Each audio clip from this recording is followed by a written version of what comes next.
Hello all. This is my first video. I'm Renee Angela, and this is my first video that I think I've done this live since I've done my Inner Dream Happy Hour, which you might see on my YouTube page. I decided to do some videos because right now I'm going through a journey, and it's not only just a physical journey, but it's a metaphysical, it's a spiritual journey as well. And so I decided to share the experience as I'm going through it with everyone. It is a journey that many women have gone through and many women are going through. Kind of something that is hitting a whole lot of women, and from what I'm learning, it is starting to hit women even younger than originally. I've been diagnosed with breast cancer, and that was about 40 days ago that I was told that I had breast cancer, and this was after having a biopsy done. And 2 days ago, I went into surgery. So I've been out. I've had a mastectomy, what they call a skin sparing mastectomy. And then they also did a sentinel node biopsy. So they checked my nodes. Luckily, so far, nothing has traveled to my lymph nodes that they're aware of. They'll get the final report in a week. And when I get the final report, then I will share that as well with you all. But so far, the cancer pretty much stayed in the left breast, and I had to have that removed. I knew from the moment I got the news that this was going to be a spiritual journey for me.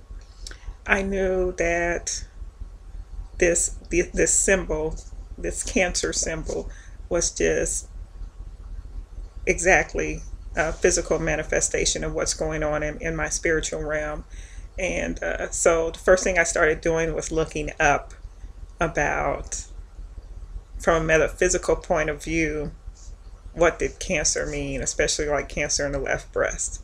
So sometimes I found some different articles where cancer meant, oh, issues with your father. I don't have any issues with my father. My dad's great. So I knew that wasn't true. But then I came across some other stuff that were saying that it had a lot to do with a loss of love, or a feeling of a loss of love, and a lot of grief. And so that hit really home with me more so.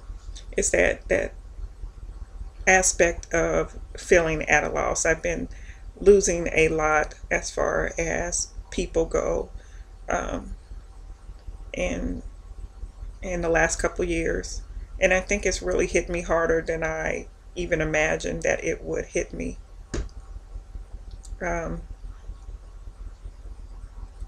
So I think I still don't kind of want to deal with it, but just to give you a taste, in 2010, which is actually when I produced my book Inner Dream, and that's where you see those videos at. But anyway, in 2010, my mother passed away, and 2 weeks before my mother passed, my fiance just broke up with me and wouldn't talk to me after that, actually. So he broke up with me. 2 weeks later, my mom passed, and 2 weeks after that, my sister went in to have her first breast cancer surgery. And then after that, I think a month later, I was in a car accident that messed up my neck and my back, and I still have problems with my neck and my back from that car accident to this day. And then a month or two after that, my father was diagnosed with cancer and had to have surgery as well. And then my best friend had to have a breast reduction surgery. Well, I guess she didn't have to have it, but for her comfort, she had to have it because she had been having a lot of problems too. So she had to have a breast reduction surgery. So it was a lot of things going on in that time span of 2010. And in 2011, it just kind of was trying to get a footing back, or trying to regain myself back from all of this whirlwind of what I would say devastation. And from the 2010, I call that my devastation year, because it just seemed like so many things fell apart in 2010.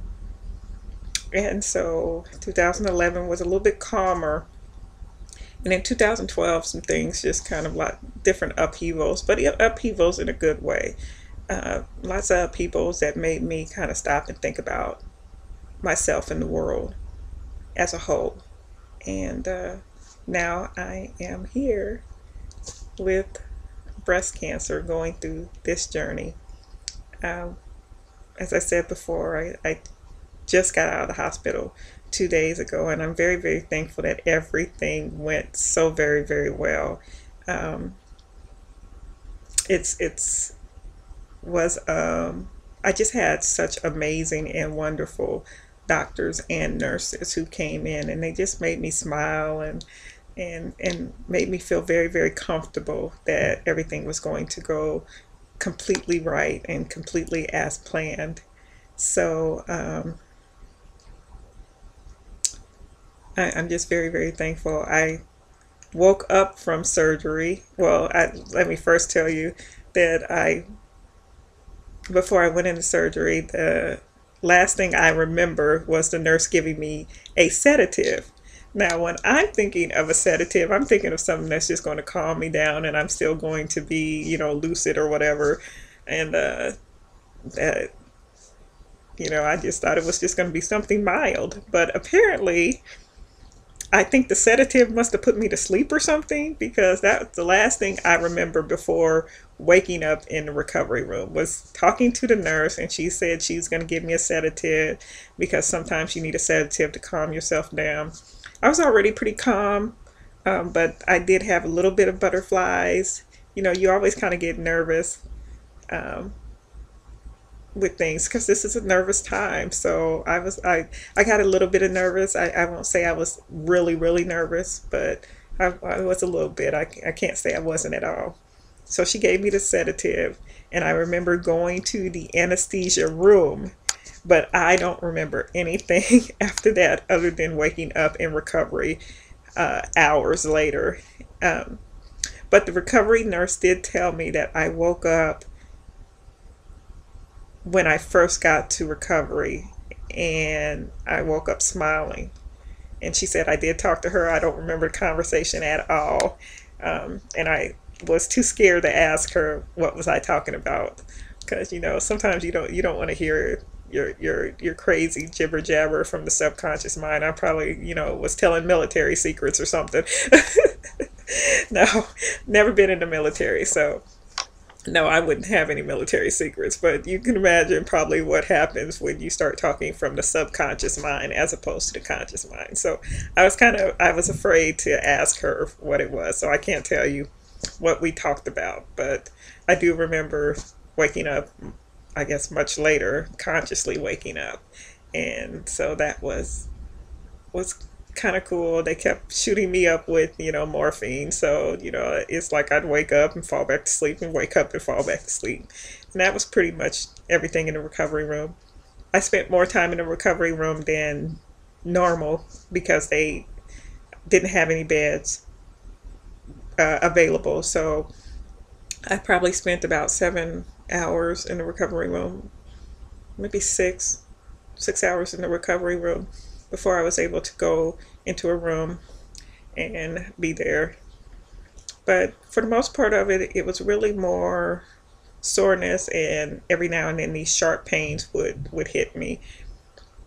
The biggest thing is that when you're in the hospital, of course, and you've had anesthesia and all of these different drugs pumped in you, they don't like for you to eat. So, and then of course, before you have surgery, you don't get to eat a whole lot. So, I hadn't ate since Sunday night. And then when I got to my room Monday night, the only thing they would let me have was clear liquids. So like water or juice or coffee or some type of beef or chicken broth. And I was just starving. I wanted to eat so bad, and they wouldn't let me eat. So I opted for the chicken broth. and ate the chicken broth. And I knew, I was like, I really need some, I kept saying I need some carbs. I need some carbs because even though I'm not diabetic, I sometimes have the diabetic symptoms. So it was like I knew I was hungry and I knew that I was plummeting. And so I really wanted something like a banana or something like that to just kind of bring that stuff up. But they wouldn't give it to me. So I ate the chicken broth. I opted for the chicken broth, and that didn't sit well on my stomach at all because I had all this acid in my stomach. So chicken broth didn't help the acidity, and so I ended up vomiting that back up. And of course, that was also partly because of the anesthesia. So I dealt with that, and then I asked for, 7 Up or Sprite. They had Sierra Mist, so they brought me a Sierra Mist, and that calmed my stomach down. And the next morning at 7 o'clock, I'm like, after the doctors had come in and looked over at my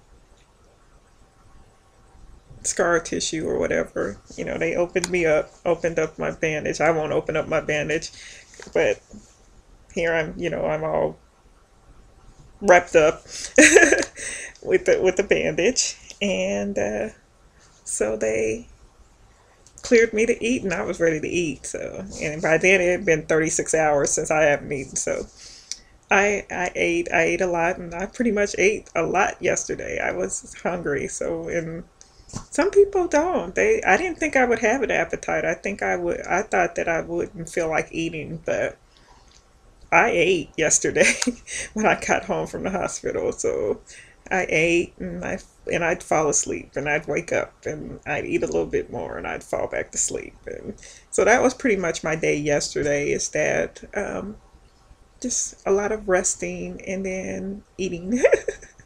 And so today, a little bit better today than yesterday. And so, as I said in the other video, I've explained some different things in the other video than I have this one. Like I said, I wanted to keep these videos to about 15 minutes so you can decide what you want to watch, and you don't have to, you'll have time to watch it and still be able to do other things. So tomorrow, or maybe later on today, if I feel like making another video, then that's what I will do. And thank you for sharing this journey with me. And I know that I'm rambling, but I wanted to keep these things as real and as honest as possible and as spontaneous as possible. I didn't want it to sound rehearsed or learned. So this is a journey that I'm allowing for others to go with me on. So thank you for that. As always, I'm sending out blessings of peace, love, and bliss. Until the next video, take care.